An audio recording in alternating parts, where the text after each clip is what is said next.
speak.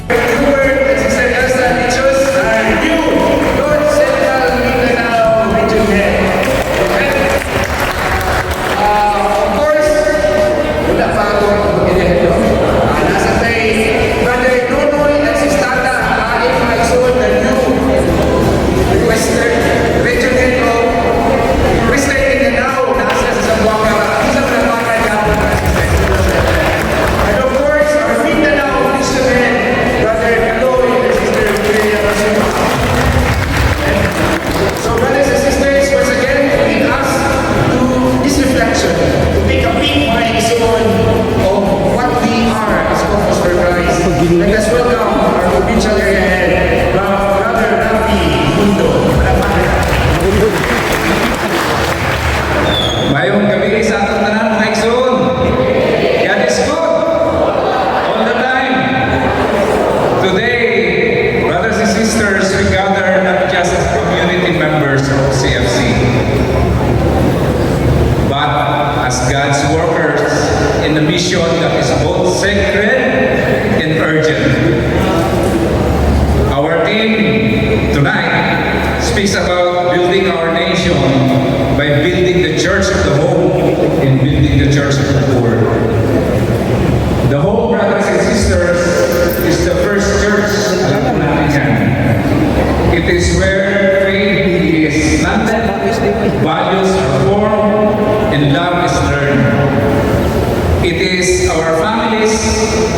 If our families are strong, committed to prayer, rooted in forgiveness, and anchored in Christ, then the moral foundations of our nations are strengthened. Every time we choose to pray as a family, every time as we practice mercy instead of resentment, and every time we put Christ at the center of our relationships, we are building the church of the home. When our families are renewed, society is renewed also. But our families, brothers and sisters, our calling reaches beyond, hindi lang sa ating pamilya, but it is beyond our own households. A church that uplifts the poor, ika nga, is a church that reflects the heart of Jesus. Christ identifies himself with those who suffer, nag-suffer, to which Christ coming. Whenever we extend help, dignify and love to the poor through service, justice, accompaniment, or simple presence na to, we build the church of the poor. And when our service reflect deep faith, mission, and public responsibility. Our speaker is a lawyer by profession, brothers and sisters, but more importantly, a missionary by calling. While serving as a lay missionary in Caucus for Christ, he has offered his gifts in various sectors of our nation government, working in the executive, judiciary, and legislative process of government. Not only that, and also in non-government organizations, social development organizations, and also he practiced in any profession as a lawyer. His life is a testimony of how faith can be lived out in both ministry and nation building. Brother Arnel and Sister B graduated their CLP in 1998. No? Yung 1998, yun yung aming wedding year. Kami nila yan. Pero sila nag-CLP na. And since then, he has served faithfully in various leadership roles in our community in CFC. Through the years, his dedication, humility, and heart for the mission have contributed or continued to inspire all of us, brothers and sisters. And last June this year,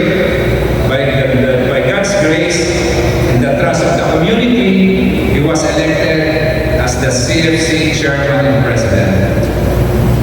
Mga Exo will share with us his insights and reflections on the topic, to further explain the topic on building the church of the home and building the church of the poor. Let us joyfully welcome our very own Brother Arnel Santos.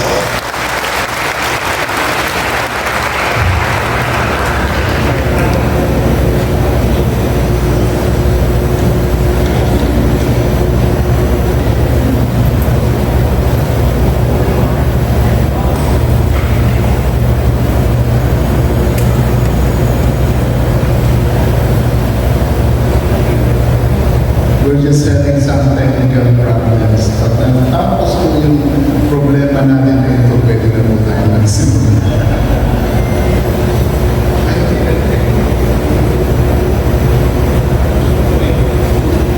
Celebrate lang yan ang birthday niya. And we're really happy to be here in Iligan, in Lanao del Norte, because Lanao del Norte, brothers and sisters, is the home of the new mission head of Mindanao. The home of the new regional head, of the new area head. And brothers and sisters, keeping the tradition of CFC Lanao del Norte as a mission hub and as a seedbed of CFC missionaries. Walang pagkanto natin si Lord.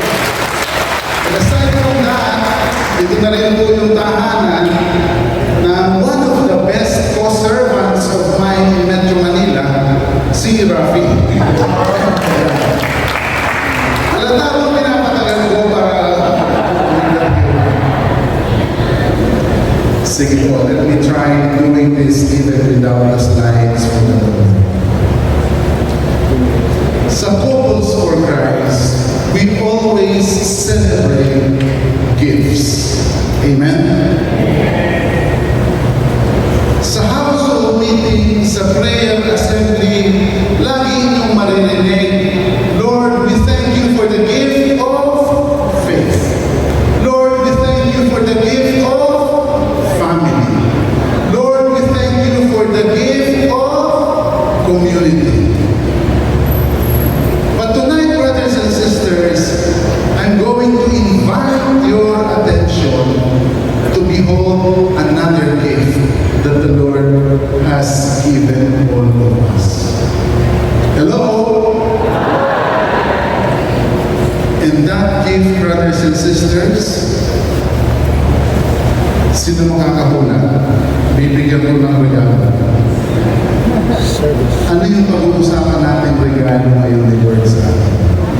Brothers and sisters, we're going to behold the gift of our homeland. The gift of our country. And maybe henceforth, Couples for Christ will include in their prayers of thanksgiving, Lord, we thank you for the gift of the Philippines.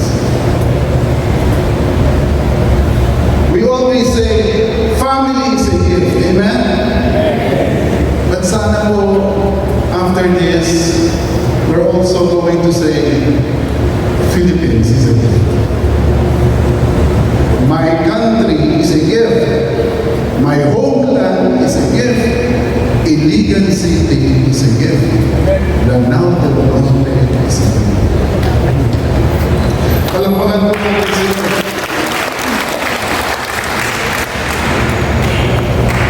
Brothers and sisters, kanina po nabanggit po ng Kuya Rafi yung career path ko. Pareho kami abogado ni Bing. Si Bing po served in the government for more than 30 years. So I'm not revealing her age now. Napilitan po siya mag-retire because she suffered a stroke 2 years ago. And because of that, she's now retired. Ako naman po, I spent some time in government din. No, I was a staff of Senator Raul Roco, kilala niyo siya. I was also a staff of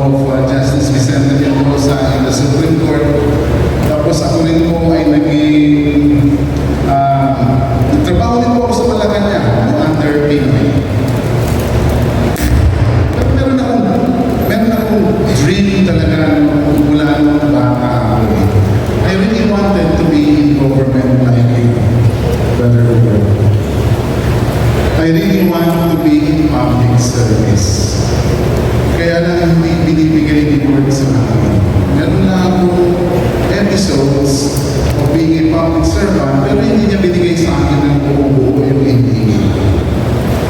Instead, dinala niya ako sa focus programs. In 2017, nung ako po ay head ng social development programs, mukhang mag-sharing na lang ako yung password. Noong 2017, when I was, brothers and sisters, the head of the social development programs, in one prayer time, tinatanong ko si Lord, Lord, bakit hindi ako na-appoint? Diba mami, nag-apply ako sa Sandigan Bayan, pati nga sa RTC, nag-apply na ako para gusto ko maging member ng judiciary. Lord, ba't hindi ako na-appoint? And brothers and sisters, in that prayer time,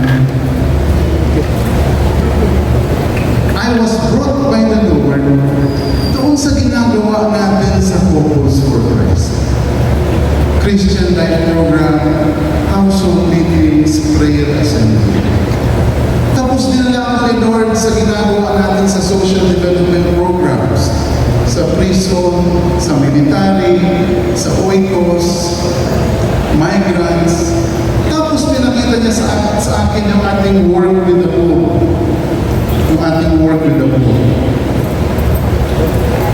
And then, brothers and sisters, in that prayer time, I realized, ang sabi ni Lord, then, do you really love your country? Do you really want to serve your country?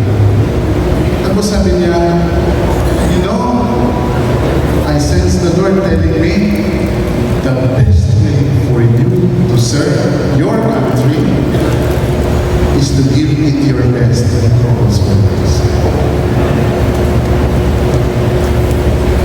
The best way for me to serve my country is to give it my best in God's ways.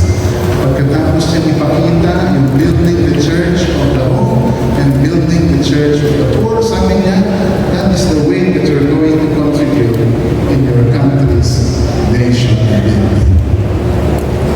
Noon pa yun, 2017, 2025, brothers and sisters, when I was elected as Chairman President